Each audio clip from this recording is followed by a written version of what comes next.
Olá a todas e a todos, está começando agora mais um Brasil de Fato Entrevista, nesse novo formato, espero que vocês estejam gostando e hoje uma presença importantíssima, muito especial, é a cantora Lued Luna. Oi Lued, tudo bom? Tudo ótimo, obrigada pelo convite mais uma vez. Prazer estar aqui. Lued Luna é da capital baiana, Salvador, mas há 5 anos vive em São Paulo. A cantora conquistou o mundo com seu primeiro álbum, Um Corpo no Mundo, e neste ano lançou o Bom Mesmo é Estar Debaixo d'Água, gravado entre o Quênia e o Brasil. Eu queria começar o nosso papo falando contigo sobre essa nova incursão que você fez recente na literatura, né? Você participou junto com outras tantas mulheres desse livro, da coletânea Quilombelas Americanas, né? E é um resgate da cultura negra, das escritas negras, né? Você já havia falado sobre ter escrito, sobre o paixão ter uma paixão com a escrita, mas que você canalizava para a música, né? Queria que você falasse agora um pouquinho sobre essa nova experiência de botar isso no papel. Sim, eu sempre faço questão em todas as entrevistas, de demarcar o meu lugar como compositora, né? Além de cantora, compositora, porque a escrita, na minha trajetória, ela vem primeiro. Assim, comecei a escrever a partir da adolescência, ali naquela fase super conturbada, vinha de um contexto muito de muito silenciamento ali na escola, então a escrita foi um jeito de me expressar no mundo, de existir no mundo, e tinha muita importância naquele momento ali, que é um momento caótico, acho que para todas os adolescentes, mas sobretudo para uma adolescente, uma jovem negra, num colégio particular, com autoestima super, enfim, em construção. Então, a escrita me ajudou muito e foi super importante, assim. E aí, com 17 anos, essa escrita, é, que não tinha muita forma, né? Eu não sabia ao certo, não tinha uma preocupação estética, era mais mesmo essa necessidade de uma catarse mesmo, de escoar todos aqueles sentimentos e pensamentos, mas com 17 anos essa escrita tomou forma de música, que foi quando eu fiz minha primeira canção, e com o passar dos anos foi o que eu acabei me tornando, né? Uma cantora que canta as suas próprias escrituras, assim.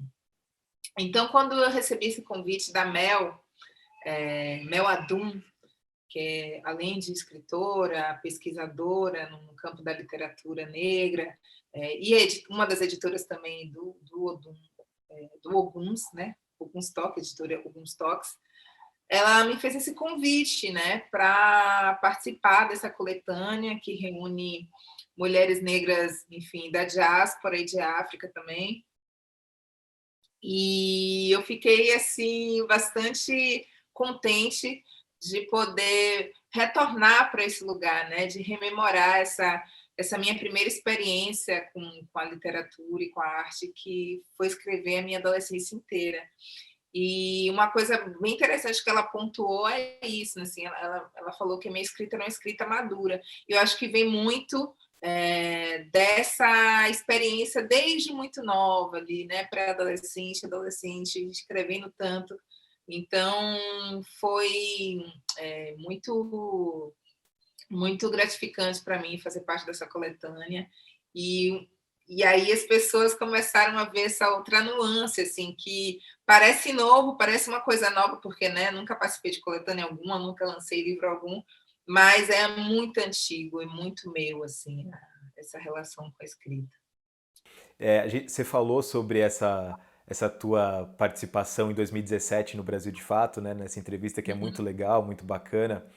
E eu lembro de você ter falado sobre como falar das histórias de mulheres negras sempre carregava um tom de superação, né?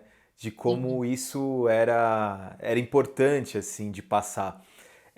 Você acha que o racismo ele ainda é mais cruel com as mulheres negras? Acho que você tem falado bastante sobre isso, né? Inclusive nesse novo disco você também dá muito desse tom, né? De como é especial passar esse afeto para as mulheres negras, né?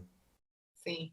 A Conceição Evaristo, ela tem uma expressão que eu acho que diz muito sobre a escrita que eu faço, a música que eu faço, e eu acho que diz muito sobre, enfim, a narrativa das mulheres negras de modo geral, que é a palavra escrevivência. É impossível não ter a nossa arte, a nossa escrita, a nossa produção intelectual não atravessada por essa experiência, que é uma experiência, enfim, individual e coletiva ao mesmo tempo, né? Se eu não tivesse vivendo ali naquele período, né, da adolescência, um contexto de opressão, de silenciamento, talvez eu não tivesse a necessidade de escrever, entende? Eu sempre fui uma criança muito enérgica, eu sempre fui muito criativa, eu sempre fui muito artista, assim, alegre, enérgica, eu sou geminiana, sempre falei muito. E aí, de um determinado período, teve um período que isso mudou, né? Eu passei de uma criança super comunicativa, criativa e enérgica para uma adolescente calada, tímida. Isso era lido como timidez, né? Isso era lido como talvez uma característica pessoal, mas na verdade era silenciamento. Foi tanta opressão naquela vida, né? Daquele impulso por me expressar, que eu acabei tendo que usar outro mecanismo, e foi a escrita, para existir no mundo. De fato, o racismo é uma experiência, né, para corpos negros aqui nessa diáspora. Não tem como dissociar a experiência. Não é só isso. Eu também faço questão de ratificar isso. A experiência do corpo negro não é só sobre o racismo, mas tem o racismo, a experiência do racismo como fundamento, sim, né, que atravessam todas as outras experiências, seja a experiência do afeto, seja no campo do trabalho, enfim, na escola. E esse novo trabalho é um trabalho autoral também, né? Boa parte das canções são minhas, mas eu também trago muitas canções que foram feitas em parcerias com outras mulheres negras, ou tem a participação direta e indireta de outras mulheres negras, para trazer outras perspectivas sobre esse tema, que é o tema da afetividade, que é o tema do amor, que no primeiro momento, no primeiro trabalho, e por muito tempo, assim, eu me neguei a falar sobre esse tema, porque eu achava clichê, eu achava brega, eu achava, todo mundo fala disso, vou falar de diáspora, vou ser diferente, enfim. Mas hoje eu percebo, né, com mais maturidade e colocando mais profundidade, né, no olhar sobre esse tema, que falar de amor é essencial, né? Falar de amor é essencial para as mulheres negras. Construir um outro imaginário e construir uma narrativa onde a gente possa superar o racismo, superar a dor, né? Superar a solidão, né? Que quando se pensa em afetividade de mulheres negras, diretamente se associa, né? Imediatamente se associa com a solidão da mulher negra, que é um tema, enfim, super importante, mas não é só isso, né? Essa experiência, ela é diversa, ela é plural, né? Ela está ligada à dor, mas está ligada ao prazer, ao gozo, ao desejo, e esse desejo, que desejo é esse? Ele é diverso, né?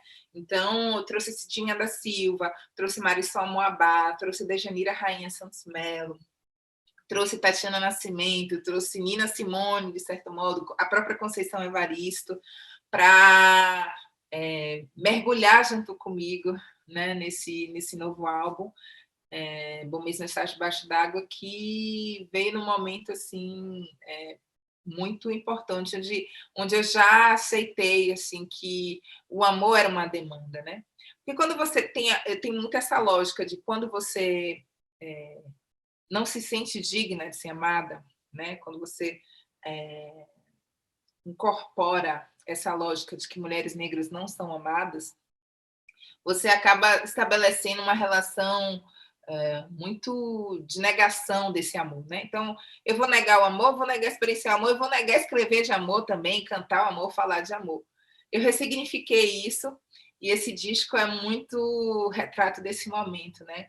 onde eu nego a negação do amor e aceito o amor como parte fundamental para a construção da nossa humanidade, para a reconstrução da nossa humanidade, né?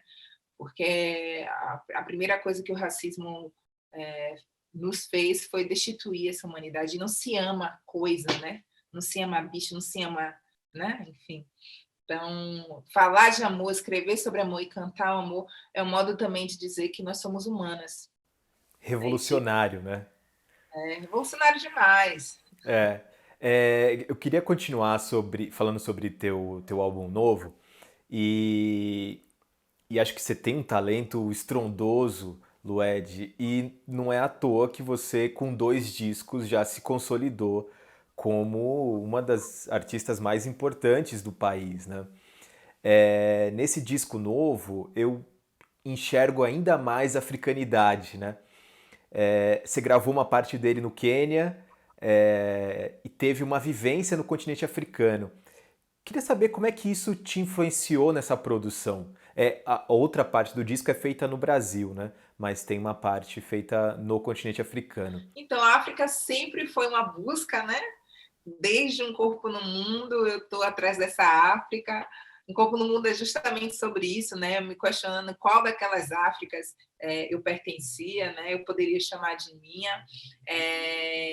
Foi um disco com uma composição de músicos da diáspora e de África também. Tinham um músico que era de Cuba, diáspora de Cuba, tinha um violonista que era filho de imigrantes congoleses, que era François Muleca, tinha o Hudson Daniel, que era baiano como eu, tinha o Cato Changué, que acabou se tornando o produtor desse meu novo disco, que é do Quênia, e o Sebastião Notini, que era sueco, radicado na Bahia, e com essa relação super estreita com a África também. E sempre foi essa busca, assim. Já nesse segundo trabalho, depois de muitos anos de rodar com o Corpo no Mundo e escutando várias coisas também, eu percebi um movimento mundial, né, de voltar a olhar para a música moderna africana, para a música contemporânea, digo até o pop, né? Eu comecei a perceber que assim os grandes nomes, né, a Beyoncé, enfim, grandes nomes da música norte-americana estava voltando o seu olhar para as grandes estrelas do continente africano, né? A gente teve aí o Black King da Beyoncé, Jay-Z, enfim, várias personalidades dando atenção para esse movimento do Afrobeats, do Afro House, né? Africano, assim, né? E, sobretudo, Nigéria, Nadia Music, que a gente chama, o Ghana, enfim. E eu estava ouvindo muito essa galera, eu estava muito nessa imersão, nessa pesquisa, e eu gostava do som também, de dançar, etc. E o Cato Changué é um músico jazzista que eu conheci na Bahia, que participou de Um Corpo no Mundo, e que em África trocava com todo esse pessoal, né? Tocava com essa galera, tinha, de fato, uma expertise para trazer essa modernidade. Né? Sim, o Corpo no Mundo estava buscando uma África ancestral, em Bom Mesmo Cidade Debaixo d'Água eu queria trazer a África de agora. Assim, o que está acontecendo lá? Eu vou para lá e vou chamar o Cato, que nesses anos todos a gente estreitou nossa relação, ele veio para a turnê nacional, foi para a turnê internacional, é um amigo, é um irmão, a gente se compreende muito bem musicalmente. Foi a primeira pessoa que me levou para a África, assim, o primeiro país que eu pisei em África foi o Quênia, então voltar para o Quênia para gravar esse segundo disco também foi uma excusa para voltar para lá, que eu amo. Eu digo que é meu Wakanda Forever, é o Quênia, Nairobi. E foi muito nesse sentido, foi proposital, assim. Escutar essa África nesse disco foi intencional, porque eu já estava nesse movimento de escutar muito, de buscar essa África de hoje, e fui para lá com uma banda dele, inclusive, porque ele é músico jazzista, enfim, tem a própria gig, então toquei com os músicos dele lá e montei essa banda base, que foi gravada toda lá no Quênia, né? Teclado, bateria, baixo, guitarra. E aqui no Brasil eu gravei a minha voz e gravei sopros, percussão, enfim, alguns elementos que entraram depois. E foi uma experiência assim maravilhosa. Eu considero já Nairobi meu país, assim, amo demais aquele lugar. E o Cato acabou se tornando um parceiro para a vida, assim, desde Um Corpo no Mundo. Você tem, e acho que é importante a gente destacar isso, você, inclusive, nesse disco, privilegiou as parcerias, a equipe de trabalho é majoritariamente negra, né? Sim, Qual a importância disso também? Porque tem esse mercado muito difuso da arte, né? Que privilegia mesmo, de fato, brancos, enfim, porque tem mais formação, porque conseguem melhores acessos ao mercado de trabalho e tudo mais. Mas eu cheguei a ver uma entrevista tua você falando sobre. Não, peraí, gente. sim, Temos todos os processos podem ser feitos única e exclusivamente por pessoas negras porque estamos no mercado, né? sim, sim. É, eu gosto muito de ser coerente, assim, né, com o meu discurso, com minha trajetória de vida. Eu sou filha de militantes, né, de Salvador, e eu nunca me imaginei fazendo música de modo diferente disso, né? Assim, o meu trabalho, seja ele o artístico, ou seja, o trabalho indireto, né, que é ser cantor e tanto de coisa que a gente tem que fazer indiretamente para consolidar essa carreira de cantora, ele é afirmativo por natureza, assim. Obviamente trabalho com pessoas brancas, tem pessoas brancas na minha equipe, mas o fundamento é esse, assim, desde o início, assim, minha produtora, minha gestora, assessora de comunicação, técnicos, músicos, sobretudo, que é o que está ali, né, em tela, né, todo mundo está vendo. Eu faço questão de priorizar pessoas negras, mulheres também, mas de modo geral, homens e mulheres negros assim me acompanhando, porque é isso. A gente nunca se questiona porque quando a gente vê uma cantora, seja preta, seja branca, a gente nunca se questiona onde estão os músicos negros, né? Para além da percussão, porque na percussão, às vezes, a gente até encontra. A gente nunca questiona isso, porque sempre quando a gente entra num set de audiovisual, de cinema, de uma publi, os profissionais são brancos. Porque quando a gente entra, vai assistir uma apresentação numa banda, os músicos, os técnicos são brancos, quer dizer que não existem esses profissionais, né? Eu sei sim que é desleal, né? Existe uma a falta de não sei se é culpa do artista necessariamente, mas essa falta de iniciativa por contemplar, né, essa cadeia negra faz com que pessoas negras não tenham tanta experiência e aí não consigam adquirir tanta técnica. Mas alguém precisa arriscar, né? Alguém precisa ser ponta de lança, alguém precisa dessa oportunidade para que a gente construa uma cultura diferente, né? Então, eu me sinto muito tranquila, apesar dos percalços, porque não é fácil. Acho que trabalhar com pessoas negras entra dentro da lógica do afeto também, né? A gente não está acostumada a se relacionar com pessoas negras nesse lugar da hierarquia, e essa lógica da hierarquia é uma lógica que será que cabe para a comunidade negra? Né? Então, assim, tem uma série de atravessamentos, trabalhar com pessoas negras que, enfim, tem questões, tem traumas, né? Tem ego, tem um monte de coisa, falta de técnica, mas também tem muita competência também, tem muita vontade, né? E é muito bonito perceber que o meu público e as pessoas de modo geral percebem que por detrás do meu trabalho tem esse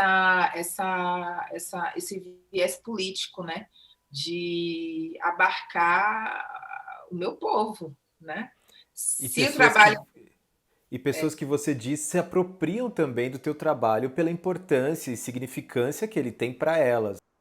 exatamente, exatamente, assim, eu percebo que as pessoas que trabalham comigo, para além de ser um job, né, ali ter o cachê e ter uma relação de fato trabalhista, elas se apropriam, elas se apropriam do trabalho, elas opinam, elas, enfim, é como se elas de fato fizessem parte disso. Seja a Joyce no audiovisual, que eu já estou com ela enfim, há muitos anos, a Rejane na gestão, assim. Às vezes eu fico até assim, gente, deixa eu decidir sozinha, sabe? A minha opinião aqui tem que contar. Mas é Posso muito falar qual bonito. música entra no disco, gente? Tipo assim, posso falar com você, mas isso é muito bonito, porque o modo. A gente, a gente construindo essa cultura diferente, a gente também constrói uma nova maneira de trabalhar, que possa ter mais escuta, que possa ter uma comunicação menos violenta, né? Que essa hierarquia possa ser um pouco mais mitigada, né? É diferente o resultado, assim. Eu percebo que tudo que eu lanço, as pessoas sentem tanto porque tem a alma de cada pessoa ali que está participando, seja músico, seja técnico, seja produção, e isso é difícil de conseguir quando só se trata de dinheiro, assim, né? Quando é a relação que está ali só pautada no valor econômico, assim. Muita coisa se perde, né, pelo caminho. Você citou Salvador, né, tua terra natal, inclusive no álbum visual que você fez, que é lindíssimo, você tá andando ali por Salvador, né, e no carnaval e tudo mais, assim, Salvador é uma cidade mágica, ancestral. Queria que você me falasse um pouquinho sobre a tua ligação com Salvador. Agora, morando em São Paulo, imagino que deva sentir muita falta. Eu mesmo sinto muita falta de Salvador. Fui poucas vezes, mas mesmo assim tenho essa falta, assim. E imagino como você deve se sentir com isso. E queria que você falasse também um pouquinho sobre essa militância dos teus pais lá em Salvador, né? E como você cresceu próxima disso tudo. Sim. Então, Salvador aparece nesse trabalho, aparece no filme, porque foi lá que Salvador me constitui. Lá onde eu constituí meus amores, né? Lá onde eu constituí toda a minha subjetividade, lá onde eu me constituí politicamente, né? Então, Salvador importa muito, assim, na minha construção como um indivíduo, assim. E meus pais se conheceram num contexto de militância, seja ela partidária, porque sim, teve essa militância partidária, movimento de bairros, ambos de bairros periféricos vizinhos, né? Um do Alto das Pombas, o outro no Calabar, que eram comunidades ali atravessadas por uma área burguesa que era a Barra, né? Então, eles se conheceram nesse movimento, no movimento negro, no movimento de bairro, no movimento partidário, ambos universitários, estudando ali, querendo, enfim, uma vida melhor e uma sociedade melhor também. E eu fui uma filha super planejada, assim, eles se casaram, né? Enfim, fui uma filha planejada ao ponto de eles me darem um nome africano. Eu fiquei um tempinho assim, sem nome, porque tinha que ser o nome. E Luege foi uma rainha do povo Lunda, que hoje compreende Angola e Congo. E eu acho que foi muito proposital assim, ter colocado o nome de uma rainha em mim, né? Disputar esse imaginário, disputar, de fato, espaços de poder. Assim. É uma filha que veio para disputar espaços de poder e fui criada nessa perspectiva, né? Estudei em bons colégios, todo momento ali vendo meu pai e minha mãe se mobilizando, meu pai na Steve Biko, né? Minha mãe também, e convivendo ali com eu muito pequena e vendo todo o movimento negro de Salvador ali constituído, sabe? Silvio Humberto, do Steve Biko, Vilma Reis, Valdeci Nascimento, sabe? Meus pais são de uma geração que existiam muitos poucos negros dentro da universidade, né? Então, esses nomes todos que eu citei foram foi a primeira geração da família que entrou dentro da universidade, né? Foi essa geração que instituiu, que lutou, que construiu a política de cotas, né? O sistema de cotas começou a ser implantado no começo dos anos 2000 por iniciativas individuais de algumas universidades, como a UERJ, no Rio de Janeiro, e a UNB, em Brasília. Só em 2012 virou lei federal e determinou reservas de vagas para negros, pardos, indígenas e alunos oriundos de escolas públicas no sistema de ensino brasileiro.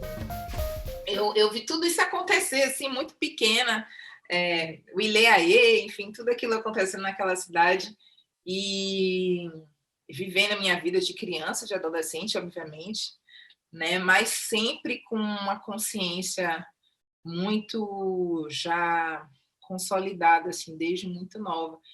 E aí, quando decidi fazer música, que foi algo assim que pegou todo mundo de surpresa, porque meus pais vêm da profissão formal, eles são ambos foram, né, que agora estão aposentados, ambos funcionários públicos, e eu também estava me preparando para seguir essa mesma trajetória do funcionalismo público, etc, etc.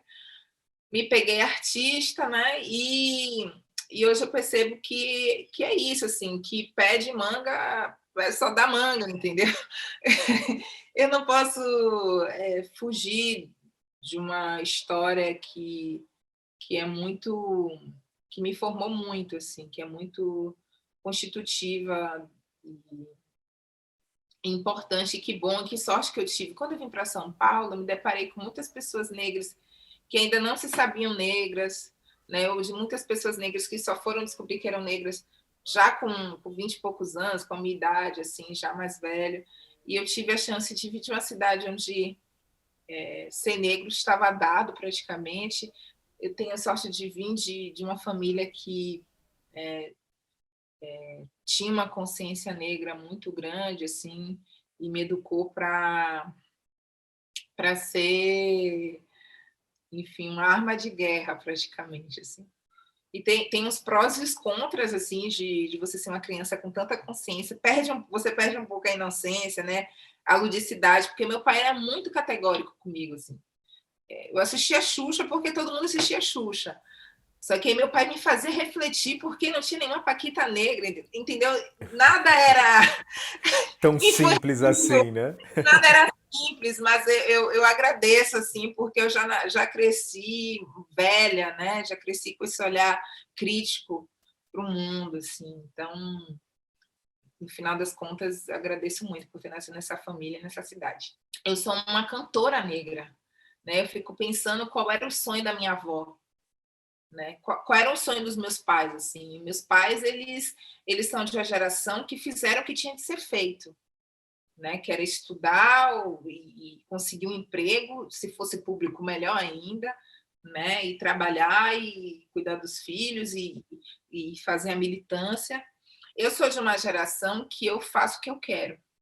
Eu vivo um sonho, sabe? Então, quando eu observo a minha própria trajetória, eu percebo que a gente evoluiu muito enquanto movimento negro, né? Que tudo que essa geração de hoje colhe e que é do meu filho colherá é fruto, né, dessa luta histórica, desde quando o movimento negro surgiu até as outras vertentes que foram surgindo no meio do caminho.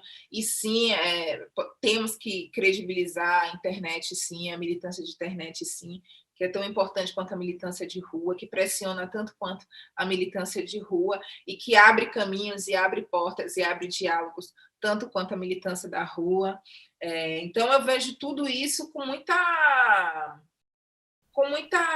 não digo, não quero ser tão poliana assim, mas como a gente está colhendo os frutos de uma luta histórica, nada mais. E que bom que você não foi para o funcionalismo público, né? Hoje em dia, assim, meu Deus, que eu não escutei minha mãe e fui estudar, né? Falei, o que eu fiz da minha vida, mas tá tudo bem. Lued, muito obrigado por esse papo, viu? Um Obrigada a prazerzão você. conversar contigo. Não vejo a hora aí de encontrar um show teu aí pra gente poder curtir no mundo real, né? Com certeza. Obrigado, Obrigada. viu? Tchau, Tchau, tchau. tchau.